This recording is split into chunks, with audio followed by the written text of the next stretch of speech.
다음 순서로는 지금 좀 바꿔야 됩니다만 제가 보기에는 그 제레미 말콤 사무총장님께서 발표해 주시면 좋을 것 같습니다. 예. Thank you very much. So I'm very glad to have been invited here today. Thank you very much for inviting me.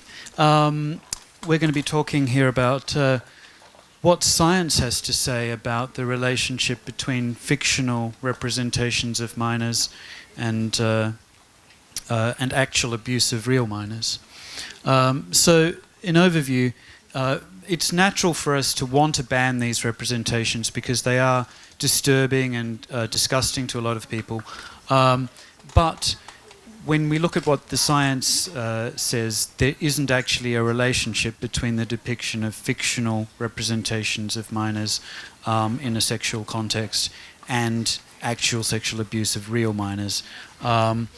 And so if we do try and criminalise these fictional representations, we end up putting a lot of legitimate art and literature in danger of prosecution. So Prostasia Foundation, my organisation's position is that we should only be criminalising representations of real minors being abused. For other things that we find distasteful in art and literature, there are other ways, better ways to deal with limiting their circulation in society other than criminalising them. So we already heard a little bit from Kelly Kim about what the Committee on the Rights of the Child decided recently. I'm not going to read all of this out, but they expressed concern about the existence of virtual representations of non-existent children, saying that this could have a serious effect on children's right to dignity and protection. And they went on to say that these representations should generally be included in child pornography law. This is not just something that came out of the blue. It was actually pushed by an organisation called ECPAT. ECPAT is a child protection organisation that works at the United Nations, and they've been campaigning for the criminalisation of what they've called virtual child pornography for a long time. Back in 2012, they recommended it in a paper that they put out about good practice laws. In 2016, they put out a set of terminology guidelines where they suggested that not only art but also written storylines could fall within the definition of child pornography. And then most recently, this year, they led the consultation on the Committee on the Rights of the Child's guidelines, and they also issued the background paper that was released along with the final version of those guidelines. So this is actually something that's been pushed not so much by governments directly as by this particular organisation. So Prostasia Foundation responded to this. We collected 17,000 signatures to a petition, 93% of them from this region of the world, opposing the extension of the definition, and we cited the scientific evidence that exists on this topic, finding that what's defined as virtual child pornography isn't actually associated with real-world offending against actual children. It doesn't make it more acceptable in society, and there's some evidence that it may actually reduce the level of actual offending against children. Now, we're not 100% sure why this is, because the research still isn't as complete as we'd like it to be. But the theory is that most people who read manga that has or movies or things that have these representations of children in them are not interested sexually in real children at all. But a few people are. And for those few people who are, maybe accessing these cartoons and dolls and things like that could be an alternative to acting out in real life. And so that's why we think making these available could actually reduce the incidence of real abuse. So we're promoting the idea of doing more research into this. The other thing to note is that a lot of these works that are at risk of censorship are nothing to do with pedophilia. There are manga that are by and for women. There's autobiographical tales, and they're not always sexually interesting.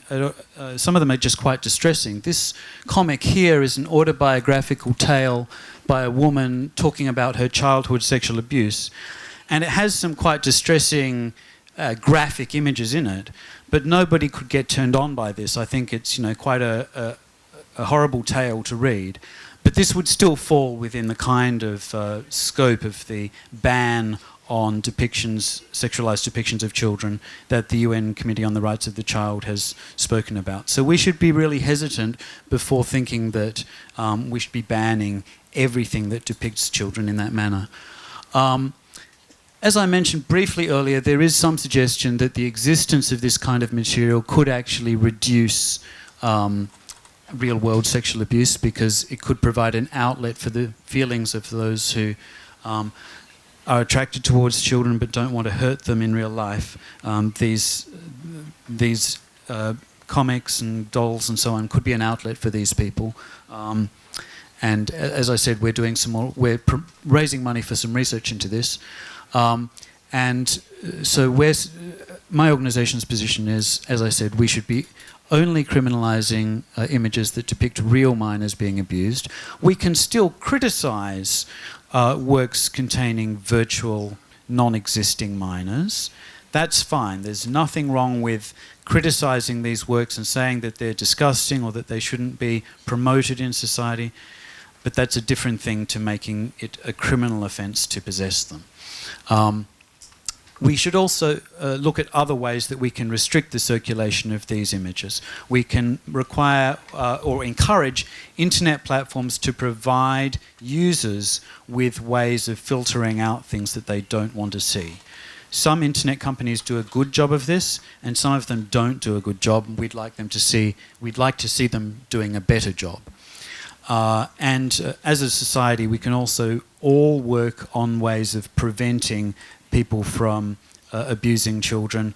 That doesn't need to be through censorship. There are other ways that we can provide people with support and information that can prevent them from going down a path towards abuse. So one of the documents that Prostasia Foundation has put together is a set of best practice principles for sexual content moderation, with the objective of making empowering users to control the content that they see. I'm not going to read these out, but if you want to have a look at these on our website, there'll be an address on the final slide where you can check these out. They're based on work that the organisation Access Now did on content moderation, and we've just made it a bit more specific to sexual content. So that's one of the things we're working on. Another thing that we're working on, before that, this is our little mascot, this elephant called Effie. Our current mascot is about the idea that stigma doesn't help save children. Stigma is actually harmful in the mission of child sexual abuse prevention. There are better ways to stop abuse than relying on shame and stigma. So we've created this certification seal. In fact, we're launching it this week. This is a seal that can be used by websites, publishers, events and products to say we stand up for real children. We don't. We oppose the sexual abuse of real children, but we stand up for freedom of expression as well, and we support people exploring whatever they want in fantasy and fiction.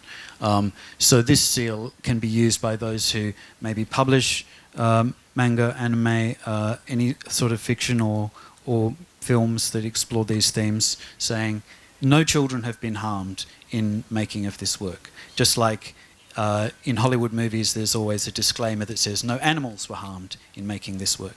This is the same sort of thing. just saying that no children were harmed.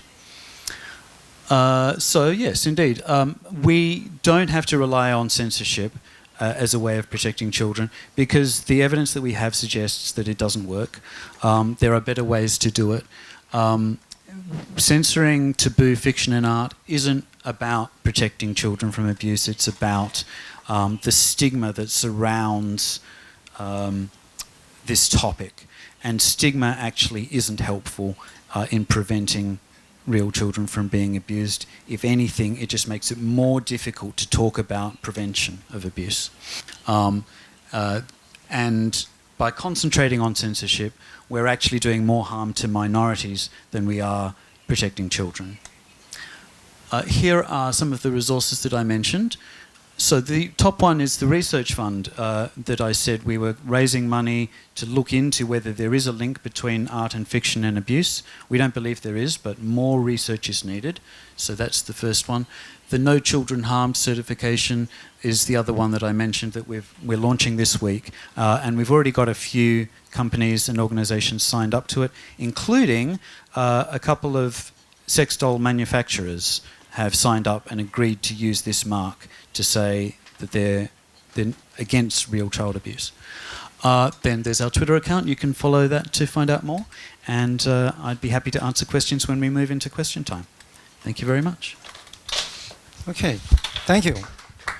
So it'll be great to talk about later how stigma is used as a way to or stigma is used as a tool to try to protect children, but it is backfiring according to your account. So let's talk about it a little bit more.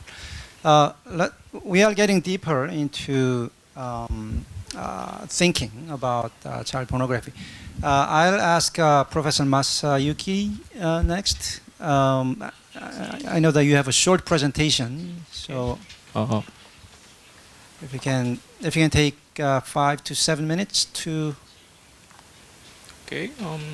complete, it'll be great.